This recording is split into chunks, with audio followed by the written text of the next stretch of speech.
Eu projetei agora uma capela lá no sul, em Santa Catarina, Sim. a cidade mais próxima do Brasil, em Tijucas, os homens mais ricos de lá. E a esposa, sócia, eu fui entrevistar ela, falei, por que uma capela? E aí eu fui entrevistando, porque eu vou virando psicólogo, né? E aí ela tímida, ela falou, eu preciso entender. Você teve algum sonho? Você teve, né, algum sentimento? Você é católica? Assim, Fabiano, eu não queria falar, mas vou falar. Eu sonhei com Deus de braços abertos, Olhei.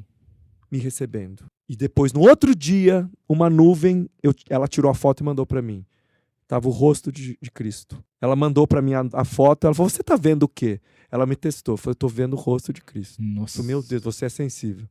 Fabiano, então projeta. Aí eu projetei. Se você vê o projeto que eu vou postar daqui a uns dias, Meu Deus. dessa capela, eu projetei o design da capela. Você vai ver, você vê Jesus de braços abertos, recebendo ela e as pessoas, né? Rapaz. E Jesus simboliza o mundo, eu fiz o planeta, né? Deus. E cada asa eu fiz 3 alturas, o Pai, o Filho e o Espírito Santo. Aí eu contei no design a obra de arte, que não é minha, é dela, é do cliente. Que legal, cara. Você vê o choro, a emoção desse cliente. Meu Deus, você é um gênio. Eu tenho outras arquitetas aqui fazendo um monte de projeto. É 50, 100 reuniões. Fabiano, você acertou na primeira. Eu encontrei essa pessoa uma vez na vida, né?